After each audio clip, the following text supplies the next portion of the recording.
On the evening of May 31, 2009, an Airbus A330-203 of Air France, registration FGZCP, prepared for Flight 447 from Rio de Janeiro to Paris. On board were 216 passengers and 12 crew members, embarking on what should have been a routine 13-hour night flight across the Atlantic Ocean. The aircraft, just 4 years old, appeared in perfect condition. Yet, it harbored a known, lurking flaw. Its pitot tubes, the delicate sensors on the fuselage that measure airspeed, were vulnerable. Their heating systems could fail under specific heavy icing conditions, a defect noted in multiple service reports. Airbus had issued a bulletin recommending a replacement, but for Flight 447, that upgrade was still scheduled for the future. In the cockpit sat an experienced crew. In command was 58-year-old Captain Marc Dubois, a veteran with nearly 11,000 flight hours. His first officer was 32-year-old Pierre-Cric Bonin, less experienced but fully qualified. For the long haul, 37-year-old relief pilot David Robert completed the team. The takeoff from Rio at 7:29 p.m. local time was uneventful. Bonin was the pilot flying. After reaching their initial cruise altitude of 35,000 feet over the Atlantic, Captain Dubois left the cockpit for his scheduled rest period, leaving Bonin and Robert at the controls. For hours, the flight proceeded normally through the moonless night. Then, around 2 a.m. Paris time, the Airbus approached the Intertropical Convergence Zone, a massive, permanent band of thunderstorms straddling the equator. On their radar, the crew saw the typical sprawling cells but judged them passable. They entered the cloud tops. Inside the cockpit, an eerie blue glow of St. Elmo's fire began to dance across the windshield, a harmless but spectacular display of atmospheric electricity. At 2:10 a.m., the precise sequence began. Ice crystals, in a rare and specific formation, completely blocked the external pitot tubes. With no reliable airspeed data, the Airbus's computers lost a fundamental parameter. The autopilot, confused, disengaged with a soft chime. Seconds later, the auto-thrust system also disconnected. Control reverted fully to the pilots, and the aircraft's flight control laws downgraded to alternate law, a mode where many of the automated protections that prevent a plane from exceeding its safe limits were now disabled. The first officer's world instantly transformed. A warning blared. Airspeed disagree. The primary flight display showed contradictory information. Almost simultaneously, a gust of turbulence rocked the jet into a right bank. Reacting instinctively to the motion and the confusing instruments, First Officer Bonin pulled back on his side stick and to the left. This was the critical, irreversible error. In the thin, cold air at 35,000 feet, pulling back sharply caused the Airbus to pitch up dramatically.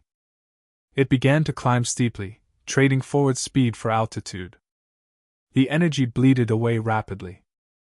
Within seconds, a new, more urgent alarm shattered the cockpit's tension. A synthetic voice repeatedly shouted "Stall!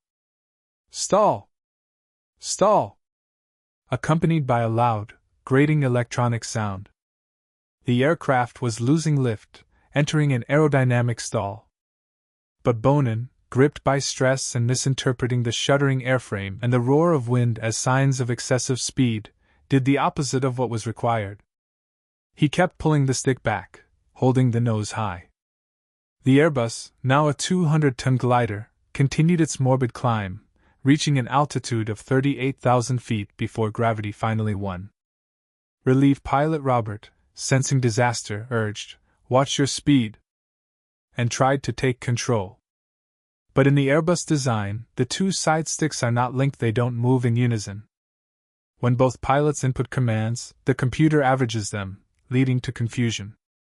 For crucial minutes, Bonin and Robert worked against each other, one pulling up, the other sometimes pushing down, either fully aware of the other's inputs. The stall warning blared continuously. Captain Dubois, summoned by the chaos, returned to the cockpit around 2:12 a.m. He was met by a scene of utter bewilderment. "What are you doing?" he asked. The response was frantic. We've lost control of the plane. We don't understand what's happening. We've tried everything. The veteran captain, now a passenger in his own cockpit, also failed to diagnose the core problem, the persistent, aerodynamic stall.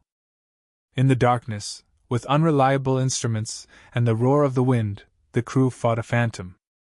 They discussed airspeed, altitude, and engine thrust, but the word stall vanished from their conversation after the initial alarm. For 3.5 minutes, Air France Flight 447 fell from the sky. It descended nose-high, almost gracefully, like a leaf, rotating slowly. The final moments captured on the cockpit voice recorder are fragments of terror and desperate, uncoordinated actions. Pull up! No, don't climb! We're going to crash! Damn it, we're going to die! At 2:14 a.m., with the nose still 16 degrees above the horizon, the Airbus struck the surface of the Atlantic Ocean at about 125 knots. The impact was catastrophic and instantaneous. All 228 souls on board were lost. The disappearance triggered one of the most extensive and expensive maritime searches in history. For nearly 2 years, the black boxes, the flight data recorder and cockpit voice recorder, lay hidden on the remote ocean floor, 13,000 feet below the surface. When they were finally recovered in 2011, they revealed the tragic chain of events. The official investigation concluded the cause was a cascade of failures.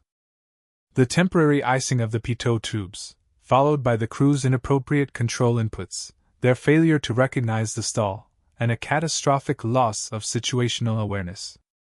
They never executed the basic stall recovery procedure. Lower the nose and apply full power. The legacy of Flight 447 is etched into modern aviation. It forced a reckoning. Airbus urgently replaced the pitot tubes across its fleet.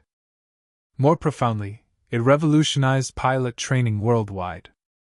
The industry shifted its focus back to manual flying skills, high-altitude stall recovery, and the psychology of crew coordination under extreme stress.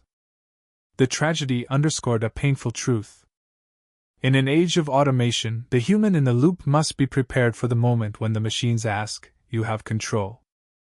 The story of Flight 447 is a permanent reminder of that responsibility.